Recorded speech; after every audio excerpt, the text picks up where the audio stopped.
Hi students, welcome to the lecture. Today we will be dealing with Stockholm Convention. Without much delay, let's move to the topic. Stockholm Convention. It is a global treaty to protect human health and the environment from POPs. POP എന്താണെന്ന് നമ്മൾ കുറച്ച് കഴിയുമ്പോൾ പറയാം.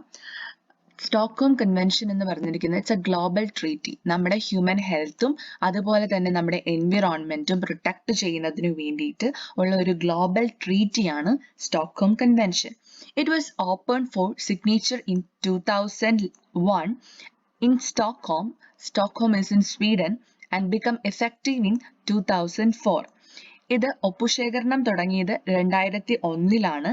ഇത് effective ആകുന്നത് 2004-ലാണ്. POPs are listed in various annexes to the Stockholm Convention after thorough scientific research, deliberations and negotiations among member countries. ഒരുപാട് scientific research, ഡെലിബറേഷൻസും നെഗോസിയേഷൻസും member കൺട്രീസുമായിട്ട് നടത്തിയതിനു ശേഷമാണ് POPs സ്റ്റോക്ക്ഹോമിൽ listed ആവുന്നത്. ഓക്കെ, സോ സ്റ്റോക്ക്ഹോം കൺവെൻഷൻ എന്ന് പറഞ്ഞിരിക്കുന്നത് ഒരു ഗ്ലോബൽ ട്രീറ്റിയാണ്. ഹ്യൂമൻ ഹെൽത്തിനെയും എൻവിറോൺമെന്റിനെയും പ്രൊട്ടക്ട് ചെയ്യുന്നതിനു വേണ്ടിയിട്ടാണ്. 2001-ലാണ് ഇത് open ചെയ്യുന്നത്. പക്ഷേ ഇത് എഫക്റ്റീവ് ആകുന്നത് 2004-ലാണ്. POPs എന്ന് പറഞ്ഞിരിക്കുന്നത് ലിസ്റ്റ് ചെയ്തിരിക്കുന്നത് സയന്റിഫിക് റിസർച്ചും ഡെലിബറേഷൻസും നെഗോസിയേഷൻസും മെമ്പർ കൺട്രീസുമായി നടത്തിയതിനു ശേഷം മാത്രമാണ്. Okay, then objectives. Objectives of Stockholm Convention is the first one is support the transition to safer alternatives. അതായത് നമ്മുടെ പ്രൊട്ടക്ഷൻ ഓഫ് എൻവിറോൺമെന്റ് അല്ലെങ്കിൽ നമ്മുടെ എൻവിറോൺമെന്റിന് ഒരു സേഫർ ആയിട്ടുള്ള ഓൾട്ടർനേറ്റീവ്സ് കണ്ടെത്തുക. Then second one is to target additional POPs for ആക്ഷന് വേണ്ടിയിട്ട് additional POPs target ചെയ്യുക and clean up all the stockpiles and equipments containing POPs contain ചെയ്തിരിക്കുന്ന പഴയ സ്റ്റോക്ക് പൈൽസും അതുപോലെ തന്നെ എക്യുപ്മെന്റ്സും ക്ലീൻ ചെയ്യുക. Then work together for a POPs free future. POPs free ആയിട്ടുള്ള ഒരു ഫ്യൂച്ചറിന് വേണ്ടിയിട്ട് വർക്ക് ചെയ്യുക.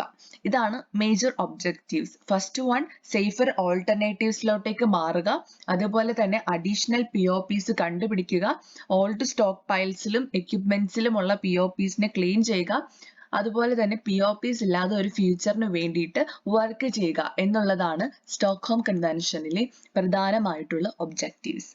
Okay, then India ratified Stockholm Convention in 2006. 2006-ലാണ് ഇന്ത്യ ഈ ഒരു സ്റ്റോക്ക്ഹോം കൺവെൻഷനെ റാറ്റിഫൈ ചെയ്തിരിക്കുന്നത്. It is per article 25 clause 4.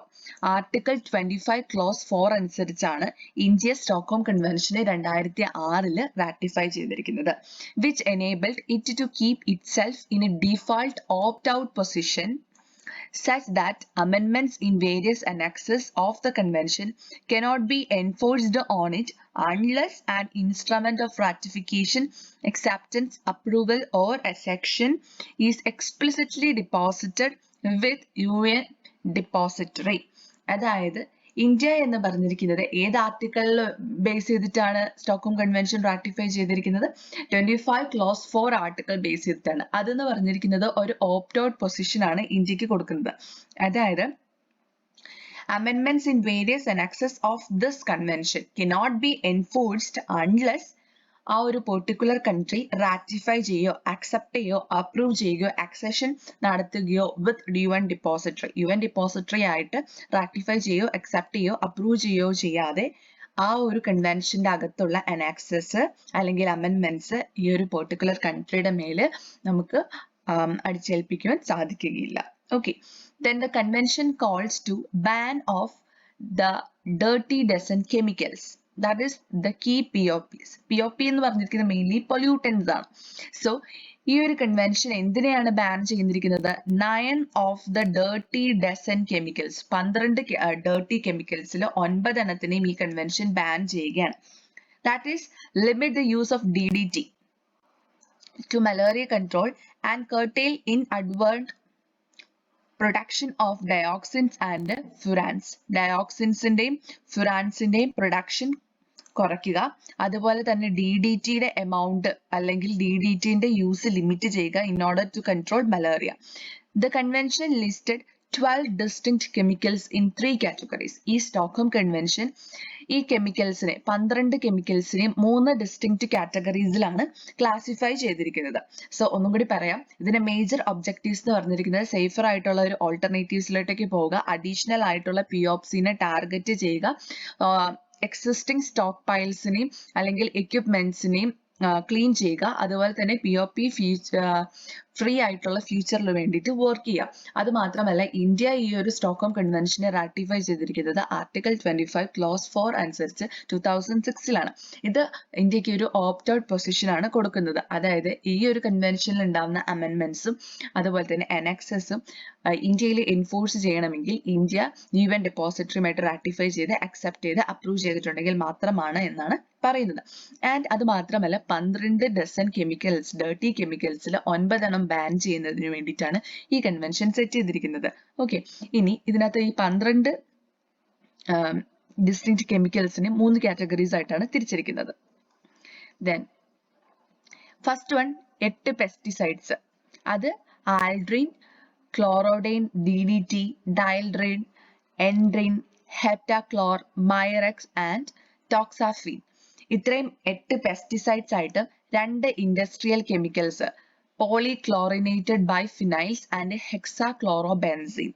അതുപോലെ തന്നെ 2 unintended byproducts of many industrial processes involving chlorine, such as waste incineration, chemical and pesticide manufacturing, and pulp and paper bleaching, which includes polychlorinated dibenzo-p-dioxins and dibenzofurans, commonly referred to as dioxins and furans. അതായത് ഡയോക്സിൻസും ഫുറാൻസുമാണ് പ്രധാനമായിട്ടും ഈ unintended by products of many industrial process involving chlorine. അതായത് waste ഇൻസർനേഷന് വേണ്ടിയിട്ട്, chemical pesticide മാനുഫാക്ചറിങ്ങിന് വേണ്ടിയിട്ടും pulp and paper ബ്ലീച്ചിങ്ങിന് വേണ്ടിയിട്ടൊക്കെ use ചെയ്തിരിക്കുന്ന ഡയോക്സിൻസ്, ഫ്യൂരാൻസ് അങ്ങനെയുള്ള കാര്യങ്ങളാണ് ഇതിനകത്ത് ഈ കാണുന്നത്. സോ 8 പെസ്റ്റിസൈഡ്സ് ആയിട്ട്, 2 ഇൻഡസ്ട്രിയൽ കെമിക്കൽസ് ആയിട്ടും പിന്നീട് 2 by products of many industrial process ആയിട്ടും നമ്മൾ തിരിച്ചിട്ടുണ്ട്. So 12. Okay, so here 8 pesticides, 8 2 10, 10 2 12 dirty കെമിക്കൽസിനെ 3 കാറ്റഗറീസ് ആയിട്ട് തിരിച്ചിരിക്കുന്നു. ദെൻ റീസെന്റ് ആയിട്ടുള്ള ക്യാബിനറ്റ് ഡിസിഷൻ എന്താണെന്നാണ് നമ്മൾ ഇനി നോക്കുന്നത്. The Union Cabinet has approved the ratification of 7 chemicals listed under Stockholm Convention. These chemicals are regulated under the following domestic provisions of POPs. അതായത് നമ്മുടെ റീസെന്റ് ക്യാബിനറ്റ് ഡിസിഷൻ അനുസരിച്ച് 7 കെമിക്കൽസിനെ ratify ചെയ്തിട്ടുണ്ട് സ്റ്റോക്ക്ഹോം കൺവെൻഷനെ ബേസ് ചെയ്തിട്ട്. അതിനെ റെഗുലേറ്റ് ചെയ്തിരിക്കുന്നത് domestic provisions for POPs അനുസരിച്ച് ഏതൊക്കെയാണെന്നാണ്. Regulation of persistent organic pollutants rules. അതായത് POP എന്ന് പറഞ്ഞിരിക്കുന്നത് പെർസിസ്റ്റന്റ് ഓർഗാനിക് പൊല്യൂട്ടൻസ് ആണ്. Considering its commitment towards providing a safe environment and addressing human health risk, the Ministry of Environment, Forest and Climate Change has notified regulation of persistent organic pollutants rules in 2018 under the provisions of Environment Protection Act 1986.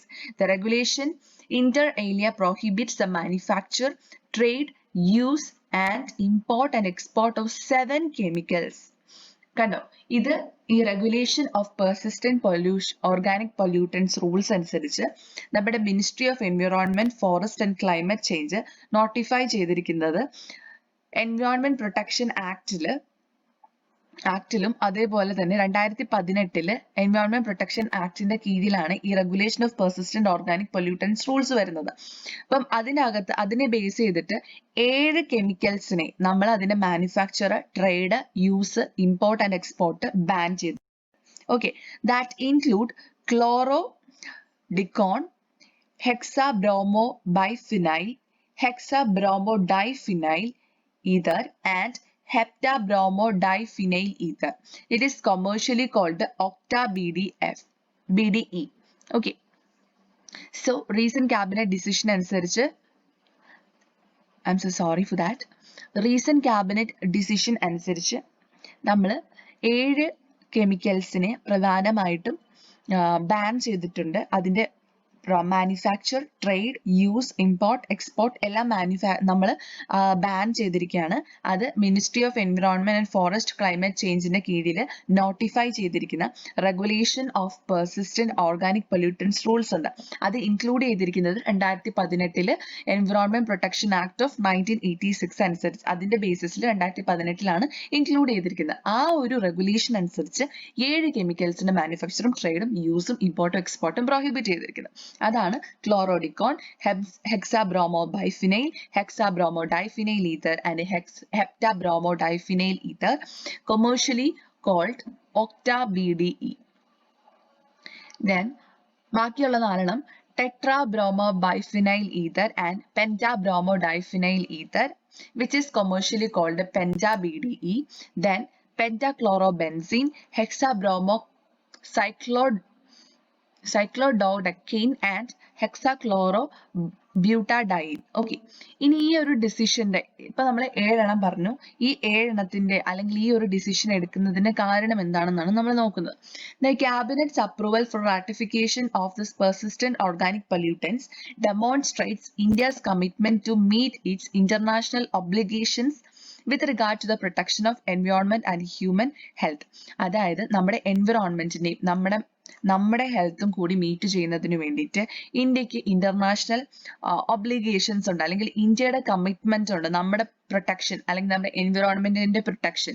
So അത് ബേസിസിലാണ് cabinet ഈ ഒരു ratification നടത്തിയിരിക്കുന്നത് of what persistent organic pollutants. Then it also indicates the resolve of government to take action on persistent organic pollutants by implementing control measures, develop and implement action plans for unintentionally produced chemicals, develop inventories of chemical stockpiles and review. Then ഇത് പ്രധാനമായിട്ടും നോക്കുന്നത് നമ്മൾ ഇനി ഈ ഒരു significance, അടുത്ത significance എന്ന് പറഞ്ഞിരിക്കുന്നത് ഈ POPയുടെ POPനെ കൺട്രോൾ ചെയ്യുന്നതിന് വേണ്ടിയിട്ടുള്ള മെഷേഴ്സ് ഡെവലപ്പ് ചെയ്യുക, അതുപോലെ ആക്ഷൻ പ്ലാൻസ് ഡെവലപ്പ് ചെയ്യുക, അതുപോലെ അൺഇൻറ്റൻഷനലി പ്രൊഡ്യൂസ് ചെയ്തിരിക്കുന്ന കെമിക്കൽസിനെ മനസ്സിലാക്കുക, സ്റ്റോക്ക് പൈൽസിനെ, കെമിക്കൽ സ്റ്റോക്ക് പൈൽസിനെ റിവ്യൂ ചെയ്യുക. ഇതൊക്കെയാണ് പ്രധാനമായിട്ടും next significance. Then the ratification process would enable India to access global environment facility financial resources. ഇങ്ങനെ ഒരു റാറ്റിഫിക്കേഷൻ നടത്തിയിട്ടുണ്ടെങ്കിൽ നമ്മുടെ എൻവിറോൺമെന്റിനെ പ്രൊട്ടക്ട് ചെയ്യുന്നതിന് വേണ്ടിയിട്ടുള്ള ഫിനാൻഷ്യൽ എയ്ഡ് നൽകുന്ന ഒരു സംരംഭമാണ് ഈ ഗ്ലോബൽ എൻവിറോൺമെന്റ് ഫെസിലിറ്റി. നമ്മൾ ഇങ്ങനെ ഒരു കാര്യം ചെയ്തിട്ടുണ്ടെങ്കിൽ it will help us to get fund from this global environment facility. അതും നമ്മുടെ ഈ ഒരു ഡിസിഷന്റെ സിഗ്നിഫിക്കൻസ് കൂട്ടുന്ന കാര്യമാണ്. ഐ ഹോപ്പ് നിങ്ങൾക്ക് വളരെ ക്ലിയർ ആയിട്ടുണ്ട് എന്ന്. ഇറ്റ്സ് സ്റ്റോക്ക്ഹോം കൺവെൻഷൻ എന്ന് പറഞ്ഞിരിക്കുന്നത് 2004 സെറ്റപ്പ് ചെയ്തിരിക്കുന്ന ഒരു സംരംഭമാണ്. It is mainly for protection of human and as well as environment, and it has major concern towards persistent organic pollutants. And recently India has banned almost 7 persistent organic pollutants. It's manufactured, trade, export, import and everything, which includes tetrabromoDiphenyl ether, pentabromodiphenyl ether, pentachlorobenzene, hexabromocyanidecane and hexachlorobutadiene, etc. And the main significance is that India's commitment to meet international obligation for the protection of environment and human health, and it also helps to make implementing control measures, develop and implement action plans, and also it helps to ratify. This ratification process will definitely help us to get financial resources from global environment facility. So I hope you are clear with the session. Thank you so much and God bless. If you have any doubts, kindly comment. Okay, bye.